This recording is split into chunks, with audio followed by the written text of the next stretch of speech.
James Onig, obrigado pelo carinho mais uma vez aqui, tá conosco aqui no 11 News. Deixa eu mais uma vez aqui chamar o pessoal que está nos assistindo agora, para a nossa audiência, dar o like aqui na nossa transmissão, participar do bate-papo. Vamos um pouquinho para a pauta internacional com James Onig. Deixa eu colocar você aqui à esquerda, para a gente fazer você. Precisa ficar à esquerda, né? Sempre à esquerda. Na dúvida, à esquerda. Onig, eu quero começar, nós vamos falar do genocídio armênio hoje, porque hoje é um dia importante, né, que marca essa lembrança. Mas eu quero começar com um tweet aqui da Mônica Bergamo. Olha que coisa interessante, Onig. Estados Unidos censuram TikTok. União Europeia proíbe Russian Today. Parlamento de Israel aprova a lei que autoriza a proibição da Al Jazeera. E nós temos ainda, né, para complementar, a violência contra os estudantes das universidades estadunidenses, estudantes que estão protestando contra Israel, contra o genocídio na Palestina. O que está acontecendo com o mundo exatamente? Quer dizer, é uma autoritarismo, totalitarismo para tudo que é lado, e parece que a gente está... Né, a Mônica Bergamo identificou isso aqui. Ela pergunta, é o Brasil que é autoritário? E aí, Onig, tudo bom? Bem, Conde, muito obrigado mais uma vez. Conde, eu entendo que essa situação que nós estamos vivendo hoje, ela é uma das fases de uma coisa que começou a acontecer lá em 1991, com a queda do Muro de Berlim, com a passagem das ondas neoliberais privatistas, que veio acumulando perdas e danos para a classe trabalhadora e que coloca como opção saídas autoritárias e que elas também não vão se sustentar.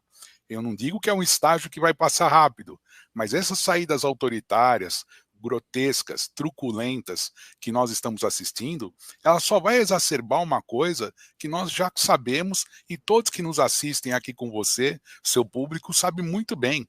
A concentração de renda e a péssima divisão da riqueza no mundo, elas estão cada vez mais absurdas, no nível que já não podemos mais suportar. Então os estados nacionais estão sendo capturados para fazer o serviço das elites financeiras e dos poderosos grupos monopolistas. Então, os Estados nacionais, quando reprimem estudantes, os Estados nacionais, quando criam leis, como, por exemplo, expulsão de imigrantes, como nós vimos no Reino Unido esta semana, expulsar para Ruanda, como nós vimos o Milei falando em expulsar imigrantes, expulsar estrangeiros. Quem é Milei na fila do pão? Então nós estamos assistindo, na verdade, o estágio autoritário de um processo que a gente tem que estancar com a nossa luta política. Esse estágio autoritário passa também por uma das maiores ferramentas que a humanidade construiu em cima do capitalismo monopolista, que são as redes sociais, a internet, a telecomunicação ligeira, que nós vimos se transformarem na principal forma de transmissão de dados, de conhecimento e até mesmo, infelizmente, na maior parte das vezes, das fake news. Eu lembro, Conde, que eu tinha uma decepção muito grande, assim, com o começo da internet, quando ela pegou realmente, porque apareceu uma onda de pornografia na internet que me pareceu assustadora, isso sem ser moralista. Mas eu percebia que tinham milhares de sites com pornografia e a ideia era transmitir informação, era trocar informação. Então, quando a gente vê a Al Jazeera sendo bloqueada, movimentos populares sendo bloqueados, nós estamos assistindo justamente a parte mais técnica e informacional do sistema. É você bloquear a transmissão do dado, da informação verdadeira, que fomenta a luta política e que alerta pelos absurdos que estão acontecendo. Às vezes eu penso, meu querido Onig, que a gente ainda não amadureceu, né, o suficiente para fazer das redes, né, de internet mundiais, da rede internacional de computadores, uma coisa boa, produtiva, porque é uma espécie de utopia, né? Sim. Todos estarmos conectados, da gente produzir, enfim, conhecimento coletivamente e tudo mais. E acho que a gente ainda está, não sei, a gente ainda vai amadurecer. Agora, é difícil, né? Porque quando a gente vê que a humanidade está caminhando para o lado errado, com mais violência, com genocídio, com proibições, assim, proibições. Vamos ser honestos, a gente precisa de limites. Agora, Exato. proibições é uma outra coisa, né? Exato, é uma coisa diferente. Você pontuou perfeitamente, na minha opinião. A sociedade é feita de leis, deveres e obrigações e direitos. Então, os direitos, quando a gente fala em direitos, não é direito a tudo e a qualquer coisa. As pessoas estão confundindo, Conde, liberdade com libertinagem, com coisas absurdas. Eu posso falar o que eu quero porque isso é liberdade. Eu posso escrever o que eu quero porque isso é liberdade. Eu posso fazer o que eu quero porque isso é liberdade. Isso não é liberdade. A liberdade ela tem que ser mediada dentro do espectro das forças sociais. Nig, o que eu vou trazer aqui uma formulação do Adriano Diogo que eu achei muito interessante e muito pertinente, que é a fala que ele considera histórica e eu também, do presidente Lula ontem, antes de começar a responder as perguntas ali dos jornalistas, na coletiva que ele deu, e de produzir uma espécie de concertação internacional contra a extrema-direita. E que o Brasil é uma referência, ele sabe disso, todo mundo sabe disso, né? O Steve Bannon sabe disso, quando fala que o Lula é perigoso, é o homem mais perigoso do mundo. Você acha que é viável esse caminho?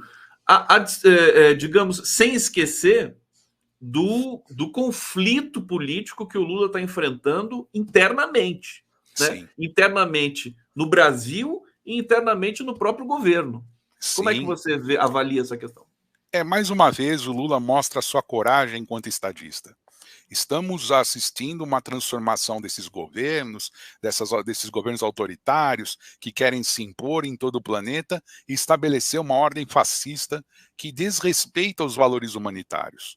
Eu acho que a figura do Lula, a história do Lula e tudo aquilo que ele construiu credenciam para deixar tudo muito mais claro contra quem nós estamos lutando. Nós estamos lutando por valores civilizatórios. Nós estamos lutando para a evolução da humanidade. Quando eles se auto-intitulam conservadores, eles já desnudam a sua posição. Não se trata de progressismo vazio contra conservadorismo vazio. O conservadorismo deles é evitar o avanço das ideias, é evitar o avanço das lutas e, principalmente, evitar o avanço da classe trabalhadora e evitar que elas tenham a sua emancipação. Por isso, a coisa acontece eles apoiam, na medida que crescem, eles apoiam principalmente essas plataformas de uberização, essa precarização do trabalho, porque eles sabem que a partir daí, eles transformam a vida do trabalhador em selva. E ao transformar a vida do trabalhador em selva, acontece a luta individual e individualista. E a gente não pode perder isso, Conde. Está nos faltando, enquanto esquerda, e eu não gosto muito de falar isso assim, fora do ambiente acadêmico, está nos faltando uma boca de funil. O que é uma boca de funil? Nós precisamos explicitar quais são os nossos valores e onde nós queremos incluir nossos semelhantes. Isso é muito fundamental para a gente retomar essa luta. Está precisando inflamar, né? Parece Exato. que as nossas pautas, de tão consolidadas, aspas, pelo processo civilizatório, Sim, elas não apaixonam mais, as pessoas não se sim, apaixonam mais. Não, combater a pobreza, tudo bem, vamos fazer sim. isso, né? Você Aquela sabe coisa. que Marx e os marxistas falavam muito disso, da inevitabilidade da revolução, que não precisava fazer nada que ela vai acontecer. Não é assim, gente. A gente precisa continuar insuflando, no bom sentido, as nossas lutas, sejam elas em quais frentes forem. E o Lula transforma a luta em internacional, porque a perspicácia dele, ele leu facilmente, né, Conde? Em uma semana, é ministro israelense fascista, é português fascistoide xingando ele, é direita americana, é Milley, é um monte de gente falando coisas absurdas, tentando bloquear a força política que emerge do sul global. Deixa eu trazer uma questão para você sobre os Estados Unidos nesse momento, dos estudantes estadunidenses. Isso está se tornando algo muito grande. Já se tornou, há uma comparação com o momento em que os Estados Unidos foram escorraçados ali do Vietnã, né? Muito pela opinião pública doméstica deles. Eles acabaram de aprovar no Congresso, numa operação que até agora para mim não ficou muito clara, 93 bilhões de dólares para Ucrânia, Israel e Taiwan. O presidente Putin da Rússia comentou o seguinte, que os Estados Unidos vão sofrer um fracasso retumbante. Já sofreram, né? Na Ucrânia, né? Estão jogando esses 60 bilhões. Aliás, eles só não estão jogando no lixo porque eles ganham esse dinheiro que vai para a Ucrânia não é dado, né, Onig? E aí eu queria que você comentasse essa conjunção de fatores e somado, anota aí, com a proibição do TikTok nos Estados Unidos. Isso é chocante. Quer dizer, as big techs americanas podem estar no mundo inteiro, não tem problema nenhum. Agora, se é uma big tech chinesa, aí não pode. Como é que é isso, Rony? É isso. Tudo Eles junto, estão... hein? Tudo eles estão ligados, Conde, que o TikTok é um novo meio de comunicação porque ele é muito mais jovem, é uma linguagem jovem, rápida, que atinge com eles chamam de trends, né? As tendências que acabam gerando movimentação entre os jovens. E essas movimentações, a mensagem pode ser passada muito rápida. Não só isso, também por se tratar de um equipamento chinês, um equipamento software chinês. E eles criam esses monstros, né? Antes era o perigo do Bin Laden, daqui a pouco vem o perigo da China. E por que isso está conjuminado diretamente com o movimento dos jovens? TikTok, jovens universitários, você tenta estancar um movimento de rebeldia que alerta a sociedade americana. Eu conversei ontem à noite com um aluno que está agora em Portugal, mas estava até semana passada nos Estados Unidos, e a discussão nas universidades americanas, nas progressistas e que tem corpus discente e docente de perfil progressista é: para onde vai a América?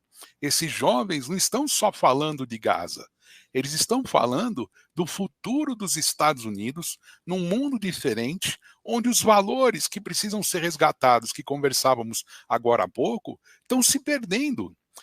Existe uma sociedade americana engolida por essa direita que fala em losers, né, os derrotados, que estabelece competições. Aquela sociedade do redneck, dos conservadores do meio oeste. Tudo isso, Conde, está se transformando numa barreira para a evolução do país. Porque ao mesmo tempo que você nota que esses jovens estão lá questionando apoio a Israel, apoio à Ucrânia, eles também estão questionando listas contra autores, livros, censura, coroada agora também pela censura ao TikTok. Então é um movimento conjunto. Você censura a rede que mais tem flutuação entre os jovens, de certa forma, e também oprime movimentos dentro das universidades que estão questionando para onde vai a América. Não é só a questão de Gaza. O questionamento começa com Gaza, mas está passando, sim, por um questionamento maior quanto à América. Quantas leis, Conde, você que é um cara da comunicação e conhece isso, quantas leis eles voltaram atrás, né?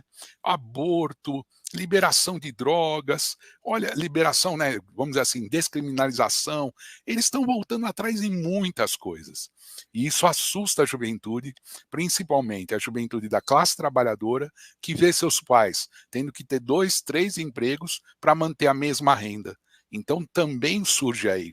E essa juventude não está só isolada nas universidades, ela faz parte também das periferias, porque existem outros movimentos, que são os movimentos identitários, que são importantíssimos e que precisam também ter espaço para divulgar suas lutas, já que nós não estamos assistindo mais ao poder, né, de transformação que essa sociedade tinha. Para onde está indo a humanidade, né? Parece uma pergunta muito genérica, mas eu Muito acho que mais, é o que a gente tem que se perguntar sem hoje. dúvida A alguma. gente tem uma chance no Brasil, porque nós temos características muito singulares no mundo todo, porque nós somos, embora não haja essa questão da democracia racial, né, esse simulacro que foi edificado de maneira equivocada, né? Porque nem Gilberto Freire Não, e nem Sérgio Buarque disseram isso, né? As nada. pessoas que interpretaram assim. É, Exato. mas todos os povos do mundo estão aqui. Isso é Todos. uma coisa impressionante. Você sabe que tem uma história que eu acho que ela exemplifica muito bem essa questão da singularidade do Brasil, né? O passaporte brasileiro é o mais visado para fraude. É o mais buscado. Não sei se você sabia disso. Por quê? Sim. Porque o brasileiro não tem um rosto específico. Você reconhece um sírio, você reconhece um turco, você reconhece um polonês. O brasileiro você não reconhece, porque todos os povos do mundo estão aqui. Não é fantástico isso? Quer dizer, na prática, né? E isso mostra a preocupação que eles têm com o Brasil, Conde. Porque também quem está na presidência é um camarada fruto dessa miscigenação. É um camarada que veio dos rincões mais sofridos do país. Pela primeira vez na história do Brasil, nós temos essa oportunidade que uma figura como Lula ocupa 3 vezes a presidência da República. Então, no mundo inteiro, eles estão de olho, porque se você pegar os líderes que nós temos aí, a origem deles pode ser também bastante humilde, mas muitos deles não vieram especificamente de movimentos sociais, e sim de braços políticos, cada um até de dentro de feudos de partidos políticos. Então, quando a gente olha essa situação, a gente fica muito feliz de ver que nossa nação está agora respeitando os povos indígenas, dando espaço para a reposição das falcatruas cometidas em tempos atrás e que precisamos resgatar. Você me fez lembrar uma coisa antes de passar a palavra para você, uma coisinha bem curta. Ô Conde, essa história do passaporte é tão rica, mas tão rica, e a gente acaba entendendo por que alguns países são contra imigrantes. Eu queria deixar esse recado forte para quem está nos assistindo. Eles são contra imigrantes porque eles têm medo de que esses imigrantes se legalizem. E eles querem a imigração, só que eles querem um imigrante ilegal para oprimir, para pagar pouco e continuar sustentando seus lucros. É esse o discurso. Quando eles falam nós somos contra imigrantes, eles estão dizendo nós somos contra a integração, nós somos contra a entrada de novos cidadãos. Por isso que a gente vê esse discurso se proliferando. Eles ficam com medo. E os ilegais, eles aceitam, né? Os ilegais podem Sim, vir. é hipocrisia, porque eles sabem que não vai parar o movimento. A gente sabe muito bem, Conde, você vive dessa informação o tempo todo, analisa. Quantas vezes você vê hordas de imigrantes entrando, saindo, sendo levada por coiotes, traficantes de seres humanos? Tanta coisa acontece. Então eles dizem, não imigrantes, para passar a ideia de que eles são nacionalistas. Mas o recado, no fundo, é não imigrantes, para eles não terem o direito de se regularizarem e receberem as benesses sociais e os direitos. E até nisso o Brasil também é singular e merece aplausos, né, enfim, do Sim, circuito mundial democrático, porque nós aqui, o Brasil sempre teve de braços abertos com os imigrantes, todos, sim. independentemente de cor, raça, credo, né? Muita gente veio para o Brasil, continua vindo, e o Brasil ainda tem responsabilidade com isso, porque os afegãos, por exemplo, tem muitos afegãos Nossa, acampados em Guarulhos, acho que até hoje, mas parte deles já foi, né? O governo tenta direcionar e tudo mais. Uma coisa importante, né? Um país que produziu o Lula é legítimo, isso é fantástico. bela Não é uma palavra, fraude. Não é bela uma fraude. Eu palavra. me lembro É. daquela filósofa que tinha um programa no Fantástico, já entrevistei ela aqui. Márcia Tiburi, Não é a Tiburi, é outra, que é, enfim, maravilhosa. Vou lembrar o nome dela daqui a pouco. Se alguém puder lembrar aqui, o pessoal é super conectado aqui com a nossa pauta. E ela dizia assim: o Lula é real, mas ela falava isso de um jeito, né? O Lula é real. é As real. pessoas querem alguma. É a Viviane Mosé. Isso. Fernando Luna já falou que Viviane Mosé. Maravilhosa Viviane Mosé. É, E isso muito forte. Ele não é uma fraude. Ele foi é. pobre, ele viveu de uma maneira precarizada com os irmãos. Os irmãos estão aí, né? Alguns já morreram, alguns estão aí até hoje. Os filhos, todos vivem, todos pagam boleto, né? Não tem nenhum milionário nessa história. Então, ele é real. Não tem outro líder no mundo assim. Não tem. E eu acho que se teve, olha, dá para contar nos dedos de uma mão e olhe lá.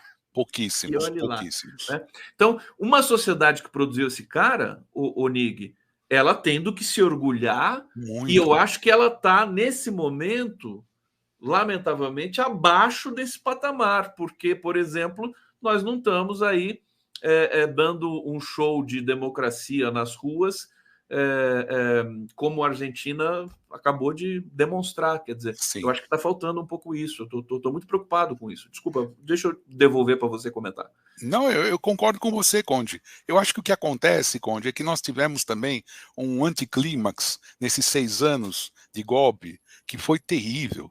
Sim. E isso criou muitas, não digo mágoas, mas muitas pedras no nosso caminho. E alguns de nós criamos condicionantes muito grandes. Nós não podemos mais fazer isso. Eu entendo perfeitamente a fala do Zé Dirceu, ele foi muito mal interpretado. O que nós estamos assistindo hoje é aquilo que o Adriano Diogo falou, é o que dá. E nós temos que ajudar o Lula a avançar.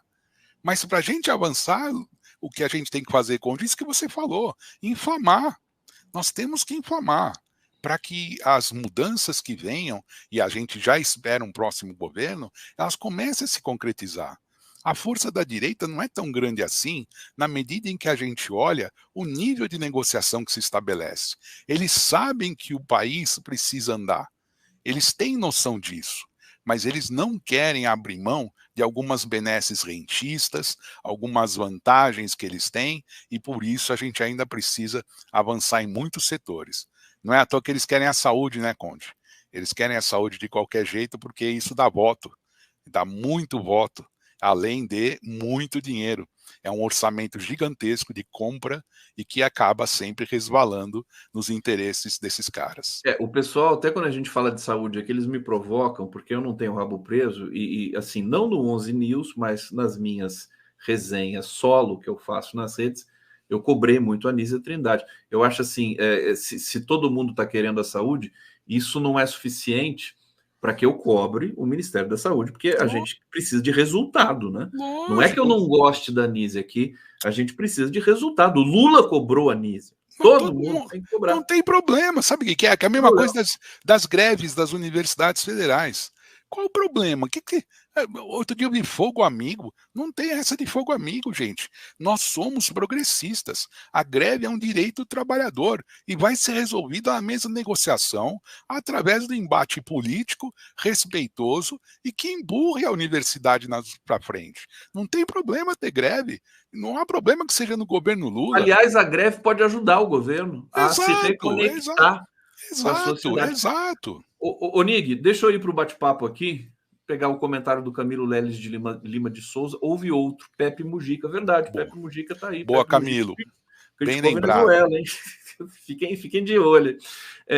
Também quer dar um recado? Estou trazendo comentários aqui que não são superchats. Tem gente dizendo que eu só leio superchat aqui. Não, eu leio todos os comentários na medida do possível, na medida da dinâmica, na medida temática que a gente pode desenvolver aqui no nosso programa, porque nós temos mais de 1.000 pessoas, né? Temos quase 2.000 pessoas assistindo aqui. Eu preciso, digamos, dar esse conforto, né, visual e cognitivo, né, intelectivo para o nosso público. Nivaldo Lira Rocha, Condão Dias, 27/4, Armazém do Campo, 27 de abril, né?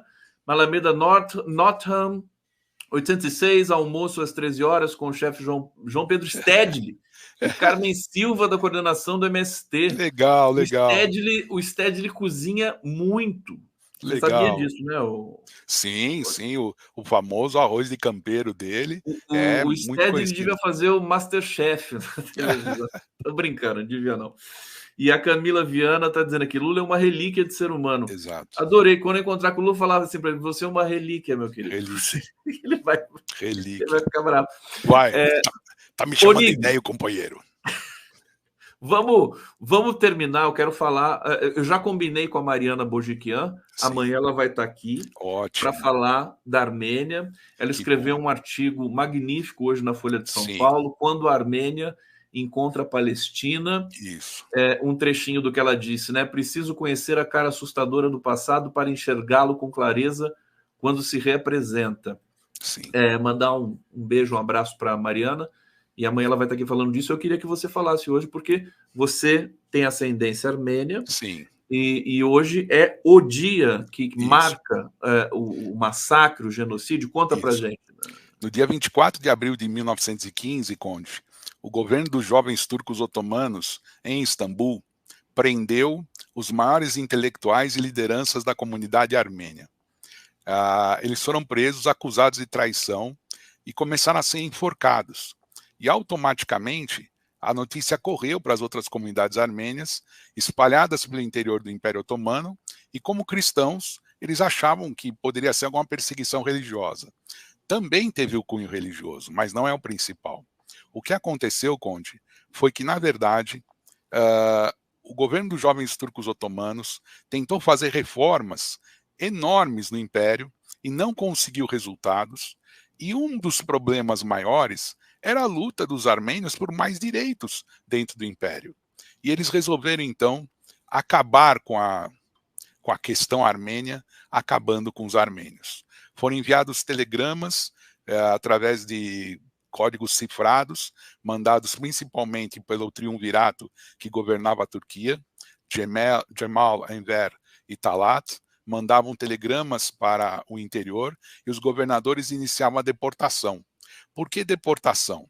Deportação porque você tirava as pessoas de casa dizendo que havia ameaça de uma invasão russa e os armênios poderiam ajudar os russos por também serem cristãos. E os armênios foram levados gradualmente para o deserto de Deir ez-Zor, onde então eram massacrados e mortos longe dos olhos dos representantes de governos estrangeiros. Lógico que a notícia correu, milhares de órfãos foram espalhados pela região e nesse movimento a população armênia perdeu todos os seus direitos. Uma parte migrou para o lado mais a leste da planície do Planalto do Monte Ararat, ficando sob tutela russa. E outra parte veio para a Síria, para o Líbano, para o Irã, fugindo desse movimento. Meus avós fizeram caminho para cá, para o Ocidente. E a gente percebe que o governo turco nunca assumiu isso. Pelo contrário, mantém um negacionismo enorme, vive dos momentos de conturbação que hoje povoam o mundo, e infelizmente o governo turco não reconhece o que se chama de genocídio. Por que é importante fazer um paralelo com o que acontece hoje na faixa de Gaza? A palavra que dá início ao processo, Conde, e que assusta a gente, meu irmão, é a deportação.